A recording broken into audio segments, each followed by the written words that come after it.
Yeah, good day everyone. I'm going to be discussing with you this afternoon a storytelling with data presentation on preparing for influential flu season. My name is Timothy Aluko. My presentation will follow the following outline. Project objective will be discussed briefly. Project hypothesis and assumptions, visualization and analysis. The final part will be conclusion and recommendation. The project overview. It is a well-known fact that in the United States of America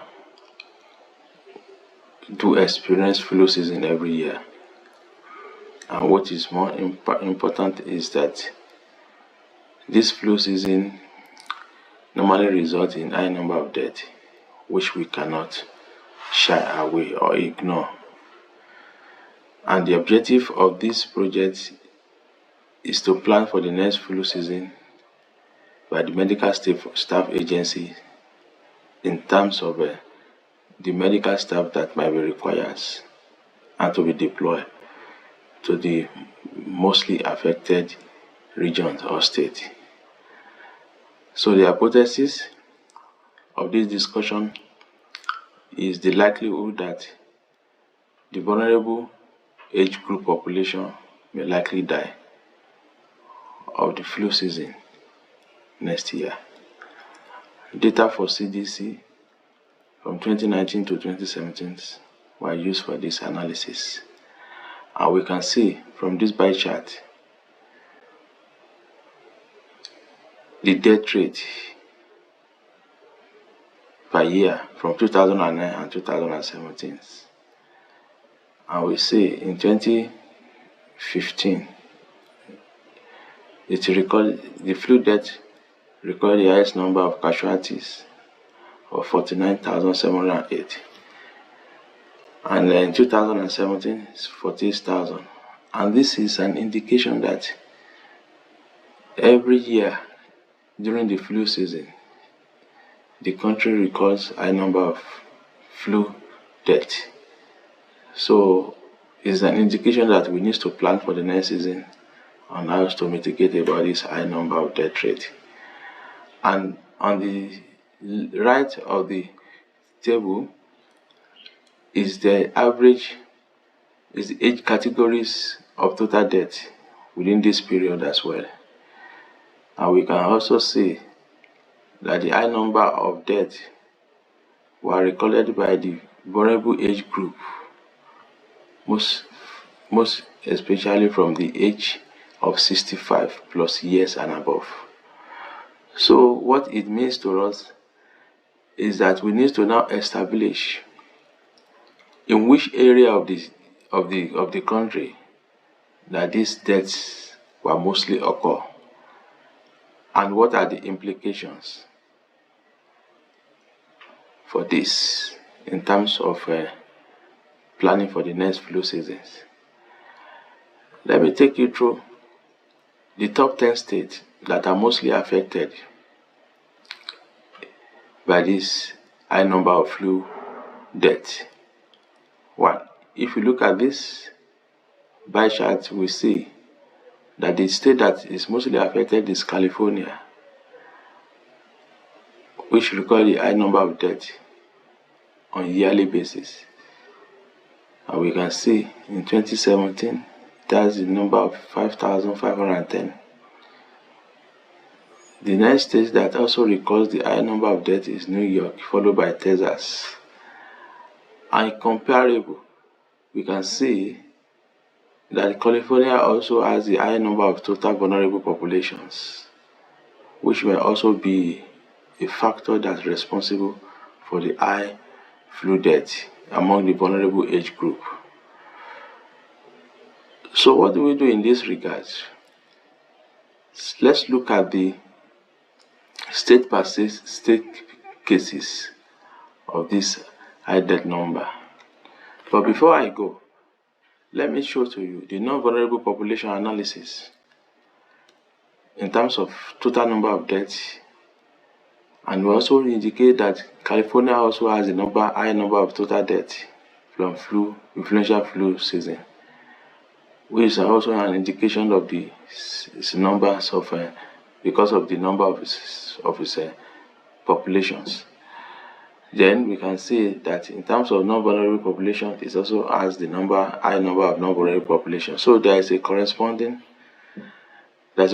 between the number of populations per state and the number of deaths being recorded during the each year flu season. And let's go look at the state map, and we can see from there the average number of total deaths is 47,000 when compared to others. Then we can see the California have a total death of vulnerable populations of 47,000, which is very high, on the high side. Then with the average death of 5,276, followed by a state like New York, Texas, Florida. So these are 10 top states in the US that are experiencing high influenza flu death. However, majority of the states are recording the lower influenza flu death.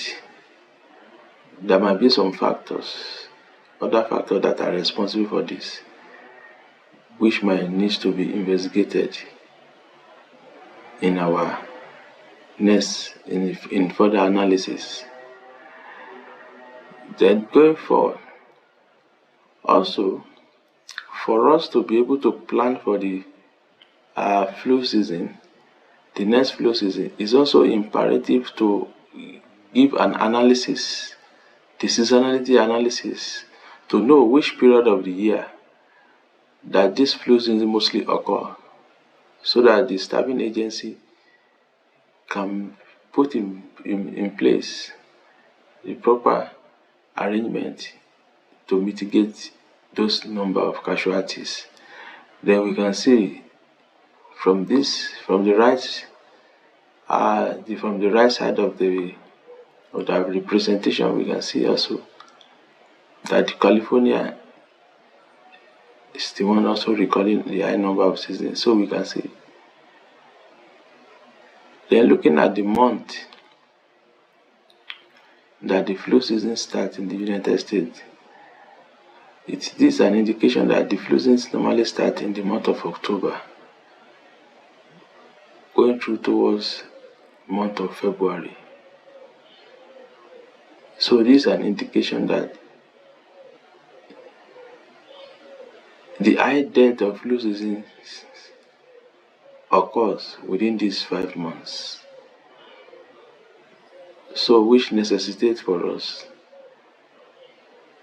and for the staffing agency to plan toward these 5 months in order to mitigate the high number of casualties as a result of the flu season.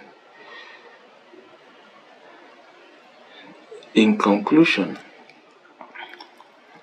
it is an indication that there are top 10 states in the US that experience high number of deaths during the flu seasons, and this high number of deaths mostly occurs among the most vulnerable populations of 65 plus years and above. Then secondly, the analysis also shows to us that not all the states in the US experiencing high number of deaths from influenza flu seasons. So there might be a need for us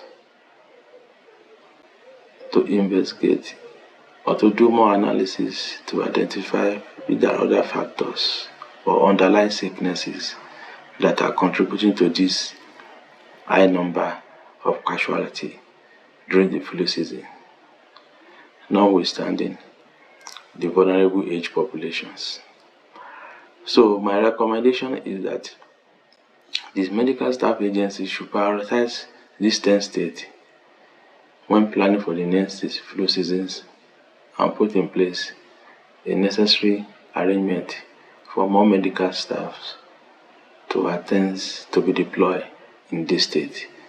Secondly, is that more flu vaccine can also be deployed in these 10 states to mitigate against this high number of high casualty as a result of high influential flu season. I think that is the end of my presentations. Thank you so much for the opportunity, and I'm available for more questions. Thank you.